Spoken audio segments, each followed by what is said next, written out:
Element 2, respond well towards others. And we'll now be dealing with 2.3, handle different personalities in a group discussions and presentations. Common question is, where do I fit in? Saan nga ba ako lulugar? In the group, in school, in the family, in the company? Saan nga ba ako lulugar? Where do I fit in? It's just like playing a puzzle. Pagka you're given, when we were kids, you were given to play puzzles. And lalong-lalo na kung marami masyado yung pieces, hindi mo mapagtagpi-tagpi ang lahat-lahat ng mga ito. So, you need to know your place. You need to know where to start. And there are ways on which we can start making a puzzle. Just like knowing our talents, our expertise, our contribution to the group, or how can we be one cohesive force sa isang grupo, sa isang school, sa isang pamilya, sa isang kumpanya. If we know yung bigger picture, and if we know that every piece of the puzzle ay mayroong proper place of glory, then we can move towards that. And every person or every individual, dapat may contribution siya para ma-reach natin ang goal. Okay. In handling different personalities in group discussions, we have already known yung sanguine. Ito yung life of the party. Ito yung mayroong social skills. Ito yung bida-bida. Ito yung medyo may kakapalan, no? Madaling makihalubilo. And then we've got our choleric. Ang mga choleric naman natin, ito yung mga paladesisyon. Ito yung mga bossy in the group. And then meron dito yung mga phlegmatic. Ito yung mga magaling sa negosasyon. Ito yung mga cool lang, chill out lang. Basta it depends doon sa tinatawag natin na ano ba yung gagamitin nating stimulus. And then we've got the melancholics. The melancholics, ito yung mga perfectionists. Ito yung nag-iisip, malalim kung mag-isip, or emotional. So, ito mga bagay-bagay na to, they have their proper places of glory. They have their proper places in an organization. It all depends how we handle them. It all depends how we use them. Or, kagaya din ng paglalagyan natin ng 4 na mga sangre. O, paano natin magagamit sila? So, the same thing is when we maximize their full potentials, or when we maximize our own potentials, knowing who we are, then, man alive, ang layo ng ating mararating. And this 2.3 will show us ways how to handle different personalities in group discussions, different personalities, and how we can maximize their full potentials. Kagaya ng paglalaro lang sa isang puzzle on which you know where to start. And in doing that, you need to know yung different personalities nila. It's just like working the corners. Sa mga hindi nakakaalam, maglaro ng puzzle, ang pinakamadali is you work on corners. Once na mag-work mo yung corners, kasi straight line yan, lalo yung corners, alam mo kaagad-agad na may angle kaagad-agad yan. So you can put the corners in, and then you can easily add, and start from the corners, moving in until you can see the entire picture. Ganda. Okay. So, what about if iba naman ang mga personalities dito ngayon? Hindi defined as sanguine, choleric, melancholic, at phlegmatic. What if in a group there are quiet people? Paano natin sila gagamitin? So, these quiet people sometimes are withdrawn, or at times nakikita natin na parang sila yung bored sa mga discussions, or sila yung indifferent sa grupo, parang they don't belong, parang OP, na-OP sila lagi. And ang magkaminsan iniisip natin na yung input nila parang hindi kailangan, or iniisip nila na yung input nila hindi kailangan ng grupo. So, Paano natin magagawa so that they can participate, they can be counted as part of the group, and then they can contribute? One way to do that is to ask their input. Kagaya sa mga melancholy, we have known that the melancholy, ayaw nila na single out. But if you ask them, they know what to do. Kasi nga, deep thinkers sila. Kasi nga, they work on details. Not only that, mayroon pa silang emotional input doon at napaka-perfectionista ng mga to. So, probably the quiet people are in a group are this type of people. Mga melancholy ang mga yan. So, we need to ask their input. We need to ask their contribution. Or at times, we need to use them as examples. Pero maging careful lang tayo. Kasi ayaw nga na single out ng mga melancholy. But if we use their examples and they kind of smile, tapos ma-break natin yung nilalagay nilang barrier, and you can move closer towards that person that is indifferent and quiet, probably we can make them, engage them in relevant discussion.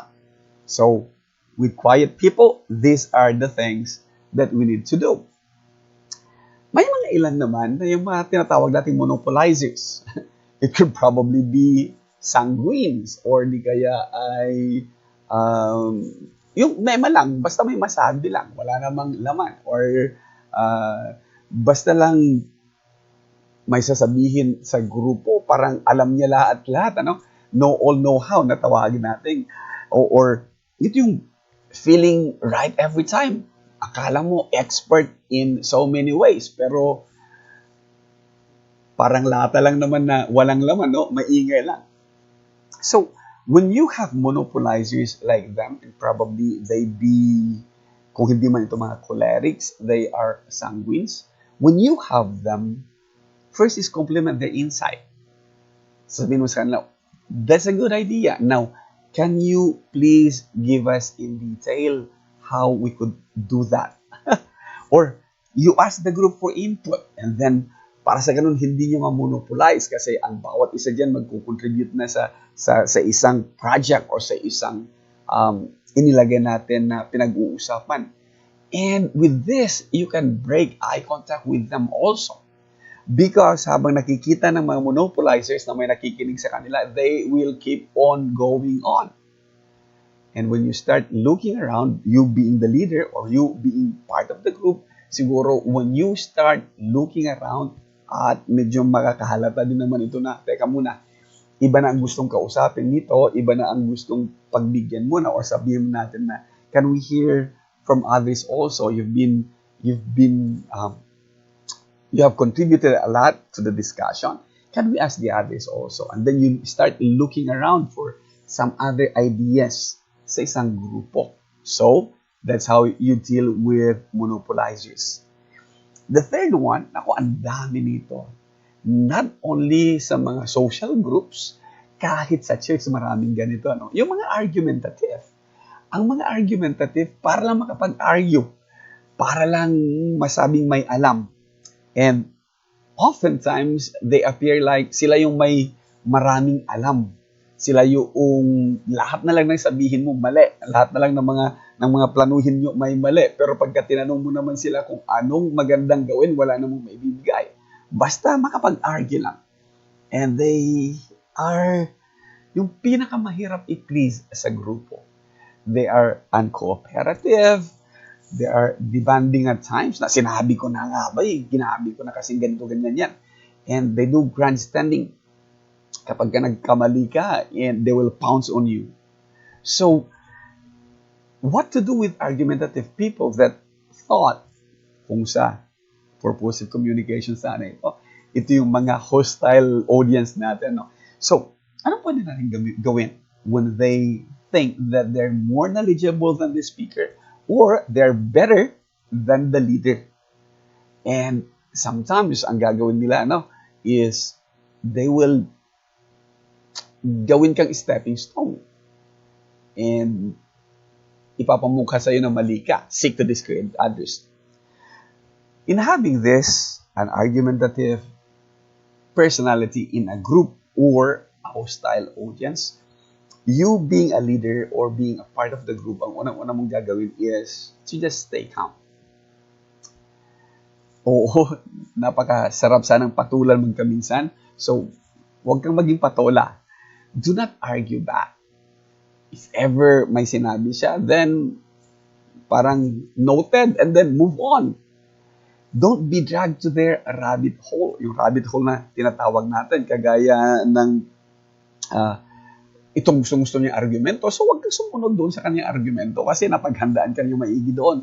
Just move on and ask the audience also. Audience na naman, or hindi lang audience, yung ibang members ng group, what they think. And kapag ka, again, napapansin ng isang argumentative na hindi siya pinapakinggan or hindi siya ang naging sentro, slowly mawawala yung kanyang fire. The next one will be yung mga board participants. Hindi ito yung quiet ha, magkaiba yung board participants doon sa mga quiet na mga participants. Ito mga board participants, they could probably be the phlegmatic. They show little focus or they show no interest at all sa pinag-uusapan sa isang group discussion, sa isang klase. Wala silang pakialam kung ano man meron nangyayari dyan and they avoid eye contact. So, at times, ito yung mga habang nag-uusap kayo, may ibang topiko, may ibang ginagawa. And probably be, kung bibigyan mo, magdudoodle or they will be writing things or they will be drawing or they will be counting. A lot of things. So, these are board participants. And they will be looking at your mannerisms. They will be counting yung ilang ilang expression ang ginagamit mo. How to deal with this kind of personalities? Ask their help. Use their names. And then, kung hilig nila is basketball, then gamitin mo by all means yung basketball na illustration. Kung hilig nila is MotoGP, then go to the MotoGP. Hilig nila is cars. Just to crack them, just to start na ma-feel nila na yung paborito nila ang pinag-uusapan. And then they don't become bored anymore, but they will soon be participating in class discussions. So those are the ways on which we can make other personalities, different personalities, involved in group discussions, in planning, in making decisions. Let's go now to 2.3, recognize sexual orientation and promote gender sensitivity. I know this is a little bit sensitive na topiko, but then again, we need to discuss these things. So, as part of, people often use the term sex and gender interchangeably, but this is incorrect. Because sex and gender are different and it is crucial to understand why. Dapat malaman natin, magkaminsan doon sa mga applications, sex at gender. Ano ba kasi ang pagkakaiba ng sex and gender? Sex refers to the physical differences between people who are male, female, or intersex. A person typically has their sex assigned at birth. Kaya, hindi pwede magkamali yun. Nung lumabas ka, may lawit. Tawag natin pagka boy or monay, pagka girl. Then, based on physiological characteristics. Hindi sinabing, ito pipiliin ko maging boy, ito pipiliin ko maging girl. Hindi tayo yung queen ng isang ant colony na pipiliin niya, ito maging worker, ito maging army, something like that. But it is based on physiological characteristics, including their genitalia, chromosome composition, A or B ba yan? Or ano ba ang mixture nito? This assigned sex is called a person's natal sex, natal kapanganakan, na yan ang kanyang katangian. Okay? Sa gender, on the other hand, involves how a person identifies. So, ang tawag natin is gender preference. Or ito yung pinili. So, unlike natal sex or yung kasarian mo nung lumabas ka or chromosome composition mo, gender is not made up of binary forms. Hindi siya 1 and 2, hindi siya A or B. Instead, gender is a broad spectrum and a person may identify at any point. Tingnan nyo ha, at any point within this spectrum or outside of it entirely, nasasabihin niya, ito ang aking gender preference. Ulitin natin, yung sex, yung physiological, yun yung chromosome composition, yun yung ating DNA, yung gender, yun yung preference, yun yung choice na ginagawa. Apektado yan ng tinatawag natin na nasa paligid. So, people often use the terms sex and gender interchangeably, but people may identify with genders that are different from their natal sex or with none at all. These identities may include transgender, non-binary, or gender neutral. Ayaw mong matawag ng kung ano-ano pa man. Gender neutral. There are many other ways in which a person may define their own gender. Gender also exists as social constructs, as gender roles or norms. Ano ba ang dapat dyan? Kagaya ng mga nakasanayan natin. We'll be discussing that also later. Okay?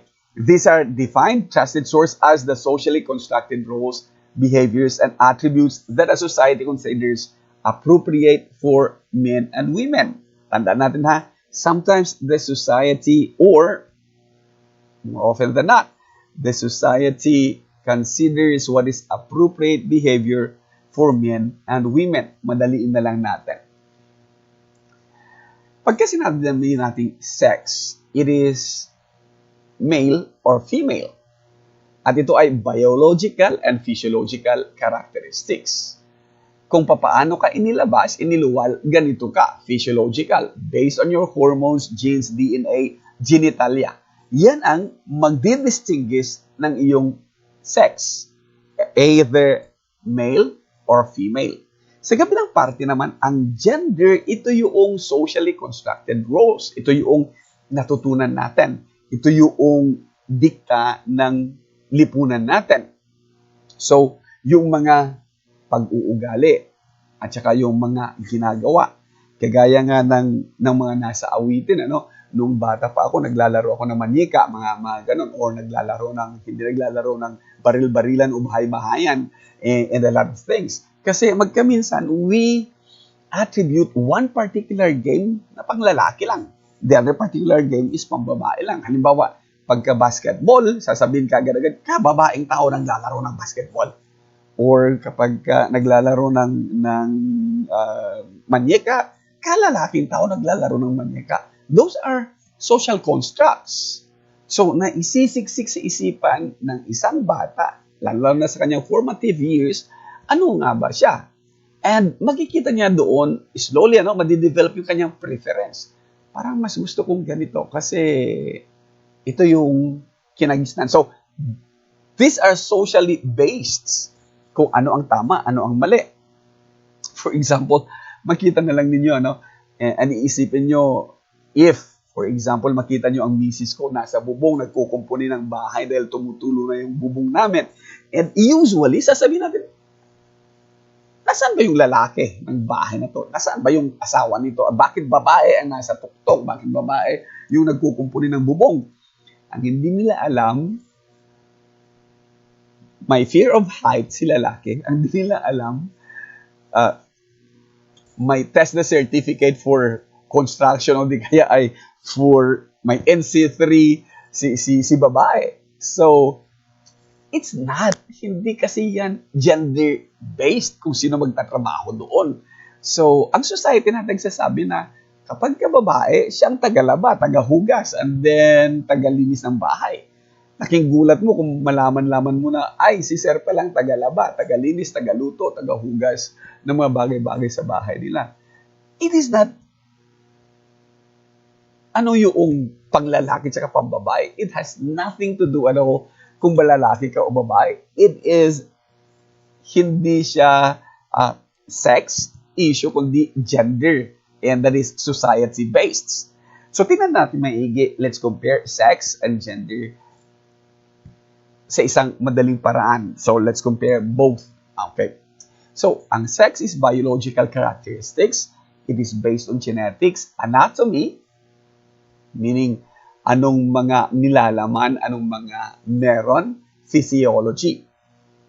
At ang sex, you are born with it. Hindi mangyayari na nung ipanganak ka, wala ka nito. Genetics, anatomy, physiology. Nung ipanganak ka, meron ka niyan.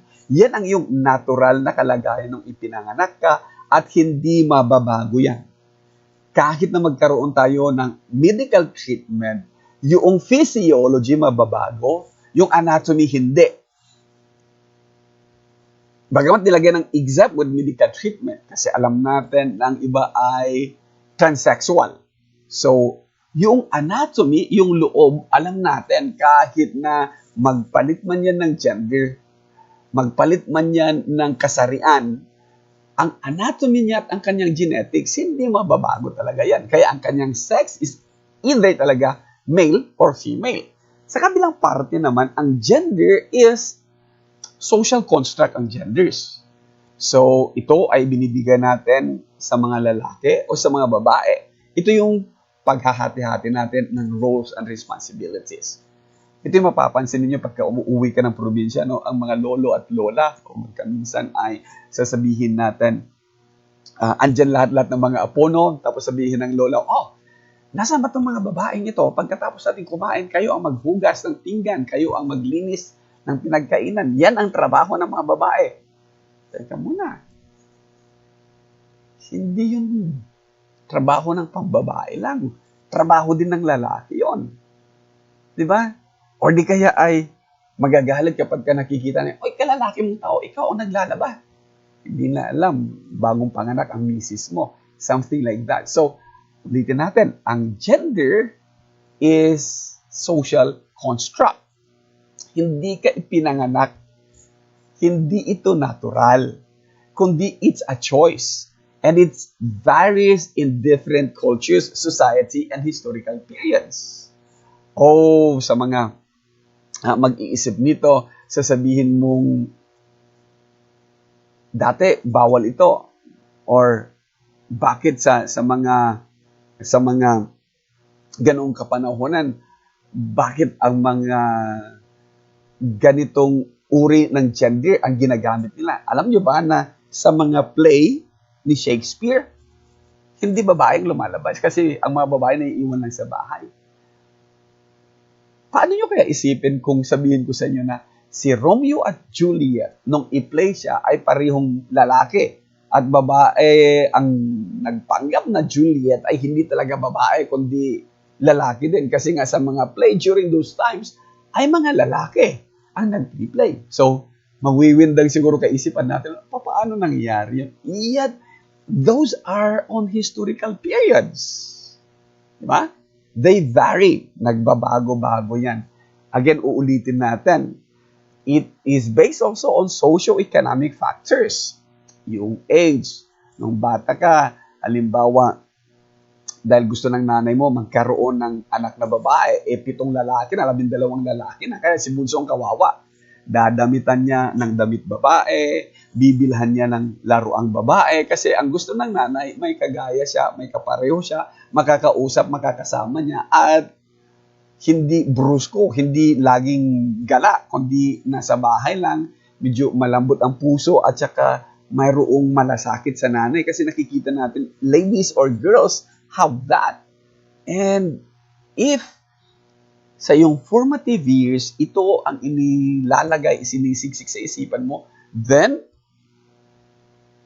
more than likely, you will develop that kind of gender association mo ngayon, o gender preference mo ngayon ay, you wanted to be called not a boy, kundi otherwise. Gusto mo maging girl. Kaya nga, ang gender is called preference. Ano ba mas minabuti mong kasarian mo? So, it's a matter of choice. Hindi siya matter of pagkakamali.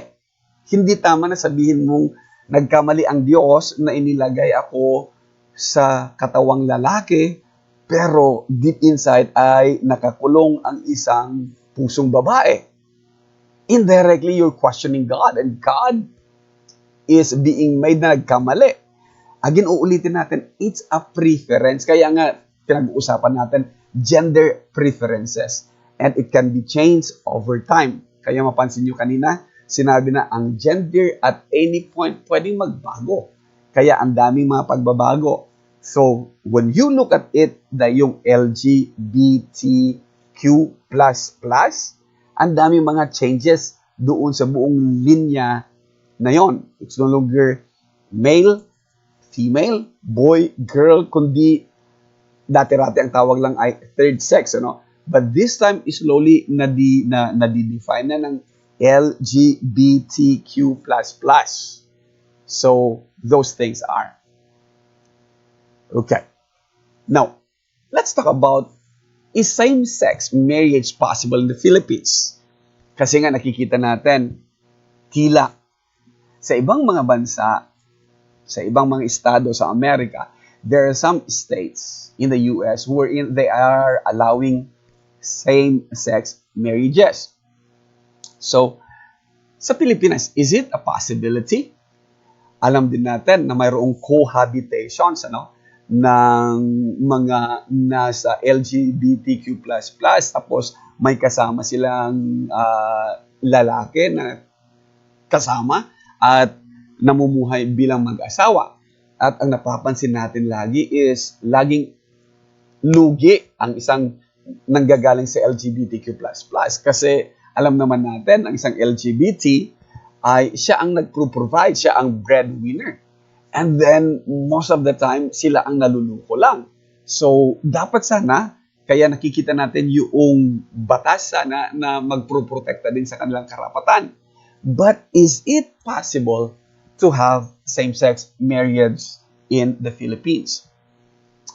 To tell you frankly and directly, hindi lang bilang inyong teacher sa UTS, but also being your OSAS coordinator, that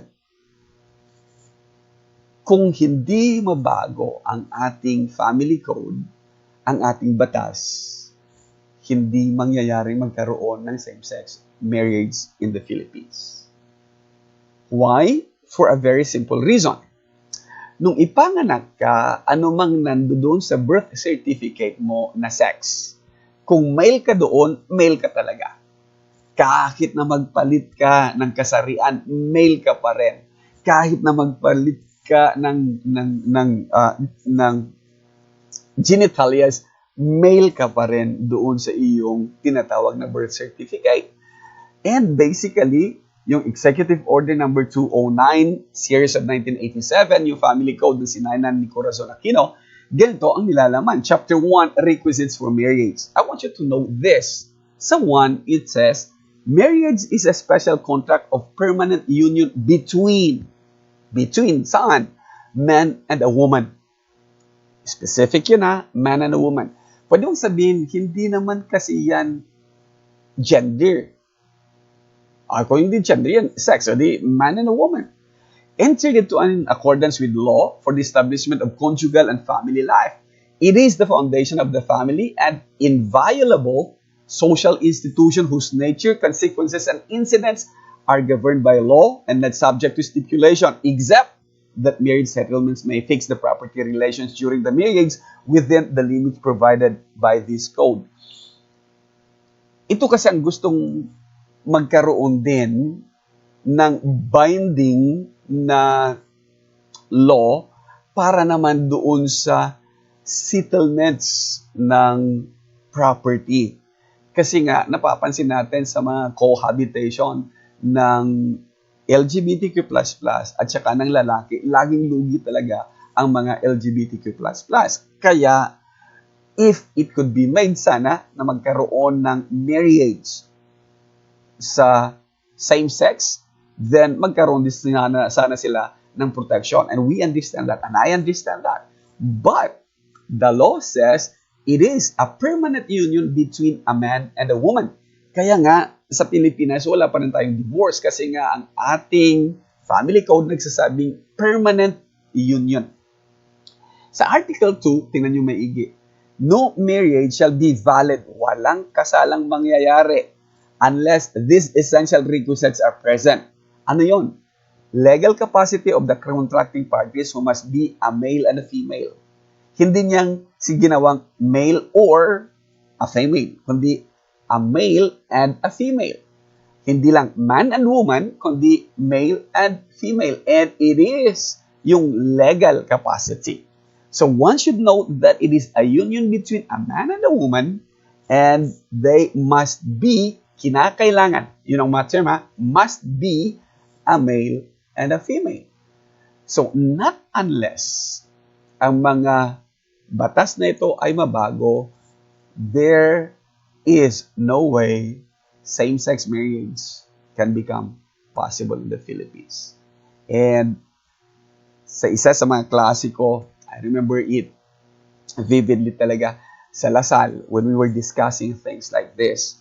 One of my teachers insisted that merong same-sex marriage sa Pilipinas at maging possible ang same-sex marriage sa Pilipinas. And so, I have to speak up.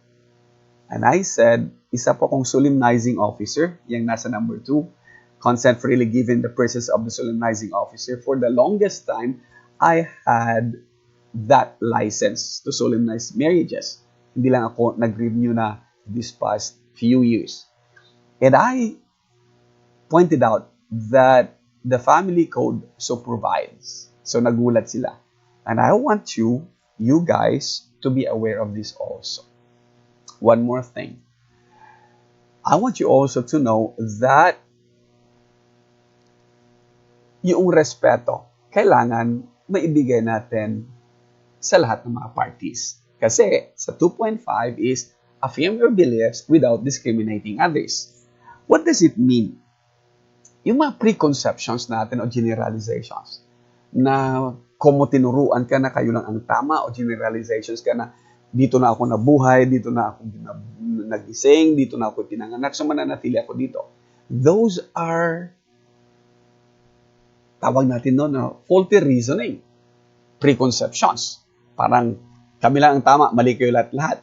Or parang kaisipan ni Hitler, yung lahi niya lang ang tama at ang lahat-lahat ng mga ibang lahi ay mahihina. So kailangan tanggalin o burahin ang ibang lahi. Or nakasanayan, tradition na namin yan. So ganito dapat ang gawin. So those things are. Ang tradition kasi is passed down from one generation to the other or to the next. From generation to the next generation, ganito ang paniniwala. Yet nababago ang traditions. Oral traditions or written traditions, nababago niyan. And even yung kultura natin, nababago na. Dati-rate, ang mga kabataan, hindi makakapasok ng bahay kung hindi mag-bless. Ay di nasira yan. Noong dumating naman sa pandemic kasi hindi ka pwedeng humawak sa kamay ng mga elderly o ng mga kapamilya mo kapag bagong dating ka kasi contamination ng COVID-19. Na bagamat it has been handed down, magkaminsan hindi natin naiisip bakit. I'll give you one example. Dati-rate, kapag may namatayan, ang ilan na lang gumagawa pa nito. Pag may namatayan at may nagbigay, sasabihin, bawal daw magpasalamat. Or sasabihin, bawal maghatid. Or ang iba, bawal maligo. Ang iba, bawal magwales. Ang iba dati, bawal tumawa. Pero ngayon, kikita nyo sa mga lamay, mayroon ng video kay lamay, mayroon ng concert lamay, mayroon ng mga performers, mayroon ng mga iba't ibang bagay. And nababago yung traditions natin. So, magiging malaking debate talaga lagi yan if we insist on our prejudices. Prejudice is before judice, judgment. Hindi mo pa nga alam ang lahat-lahat ng mga rason, nagbigay ka na ng judgment mo, that's prejudice. Or hindi mo pa nga nakikilala yung tao, hinusgahan mo na, that's prejudice also. Tawag natin doon, judger. So, but prejudices are handed down. Kagaya ng prejudices ng mga unat against the kulot at ang mga kulot against the unat. Those are prejudices. Or kagaya ng prejudices natin na Kapag ka maitim o pagka maputi, maganda, o maputi is mistisa at mas, and so other, a lot of things. Or kapag ka nag-i-English ay matalino. Kapag ka hindi na marunong mag-English, hindi na matalino. Those are prejudices. It has nothing to do sa totoong katayuan ng isang tao. Okay. Another type is the stereotyping. Na kapag ka, kagaya ng napag-usapan na natin sa gender, kapag ka babae, pangbahay lang, hindi na. Kapag ka lalaki, dapat siya yung lumalabas, hindi na ngayon, nabago na yan. So, nasira ng prejudices at saka stereotyping natin. And, isa pa sa mga pinakamatindi dito ay yung mga religious beliefs and practices natin. In so many ways, ito isa sa mga bagay talaga, is that kinontra na ni Dr. Jose Rizal, in-expose na ni Rizal, but even until now, magugulat siguro si Rizal, andyan pa rin kayo sa pananampalatayang yan? Naniniwala pa rin kayo sa mga yan? Or, kagaya naman sinasabi ko lagi sa mga estudyante natin, na ang dami-daming mga naglabasan pagdating nyo na lang sa Rizal Life and Works, na sinasabing, si Rizal gumawa nito, si Rizal gumawa niyan, si Rizal ang ganito, just because of, kapag ka, ang mangyayari is, magmumukha kasing kinalaban talaga sila ni Rizal or in-expose talaga sila ni Rizal. Kaya ayaw nilang si Rizal ay magpalit ng paniniwala or si Rizal ay hindi niya intensyon na i-expose o siraan ang pananampalatayang yan. Yet, as clear as the sun, sa maniwala at sa hindi, ang history natin talaga, kitang-kita natin, yung mga binalak baguhin ni Rizal hanggang ngayon, patuloy pa rin namamayagpag pagdating sa religious beliefs and practices. Okay. Let's define these things. So, let's affirm your beliefs without discriminating it. Again, walang intention na siraan ng isang pananampalataya at this time, kundi ang gawin lang natin is, let's discuss these things. Ang beliefs are set of values deeply rooted in the psyche of an individual. Pinaniwalaan mo yan eh. So, deeply rooted yan. Saan? Psyche. Saan? Sa utak. And so, mananatili yan doon. Kaya ang unang-una, kapag ka hindi nag-match doon sa deeply rooted na value mo, magre-react ka kaagad-agad. Hindi ganyan paniniwala ko. Okay. The second one is religious beliefs. Religious beliefs are only confined to people who believe or practice a particular faith. Kagaya ng sasabing, kami lang ang maliligtas. Itong particular lang ng grupo ang maliligtas kasi kami lang yung may tamang pangalan, kami lang yung may tamang practices, kami lang yung may tamang ganito, and so on and so forth. Yet lahat ng mga religious beliefs can claim that.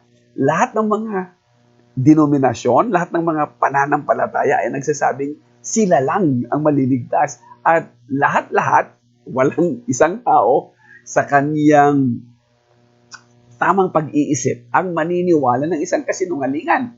So that's a religious belief. You are confined on a particular faith. Ang personal beliefs naman ay nadidevelop yan through personal experiences or acquired knowledge.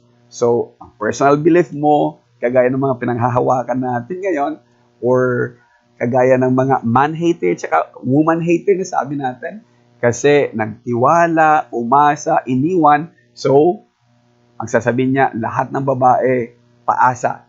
Or yung pinagkatiwalaan naman, hindi pa naman pagkakatiwalaan. So, sasabihin naman niya, lahat ng lalaki, hindi maaasahan, lahat ng lalaki, sinungaling. Why? Because of personal experiences.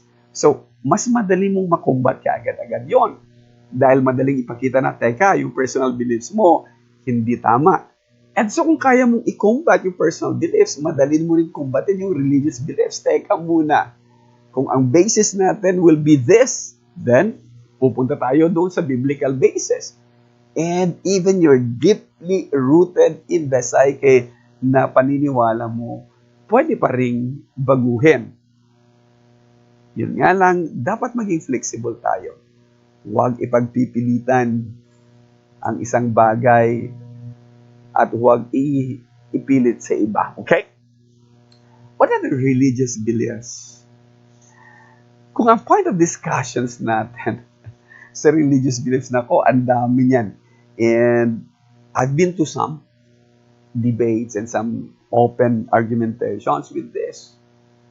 But one thing should be considered. Guys, respect does not mean approval. Okay? I respect your beliefs. So, it doesn't mean I approve with what you believe. Okay? Respect does not mean in agreement also. Iginagalang ko paniniwala mo, hindi ibig sabihin na I agree with what you're doing. I agree with what you're teaching. So, when this happens, magkaminsan, nagkakaroon tayo ng confrontations. Ano?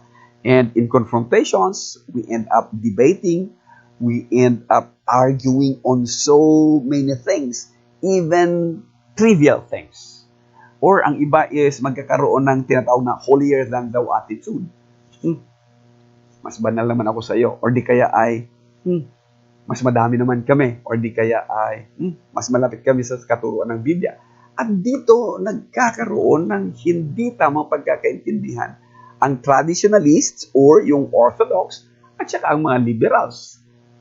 For example na lang is yung tinatawag natin na mga Orthodox Church and the Western churches. Hindi sila talaga pwede magsama.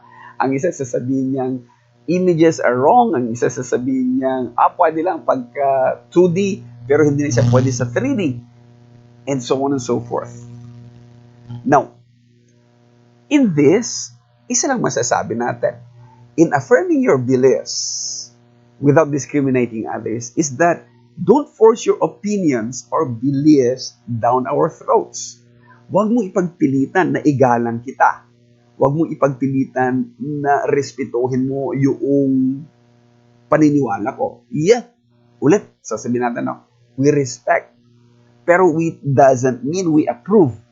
We respect, it doesn't mean we agree. Ang mahirap nga lang is, pipilitin tayo ng ilan sasabihin, kailangan igalang mo ang paniniwala ko, and then kailangan kilalanin mo ang pagkatao ko. Come on. Those are different things. So, kung opinion mo yan, paniniwala mo yan, personal belief mo yan, religious belief mo yan, that's good. Yet don't force your opinions, your beliefs down my throat. Because I have my own personal and religious beliefs also. Mas maigi is, respect is given and respect is expected. Pag mo pagpipilitan na, tanggapin nyo kasi ako kung ano ako. Hindi pwede yun. Kung ikaw nga mismo, hindi mo tanggap sarili mo, tapos pagpipilitan mo ang iba na tanggapin ka. Hindi rin pwede yun. So, these are the things, ito ang coverage ng ating element 2. So, to speak, respond positively to feedback and criticism, express yourself with self-confidence, handle different personalities in a group discussion, presentations, recognize sexual orientation, promote gender sensitivity, and then affirm your beliefs without discriminating others. Get ready for element 3.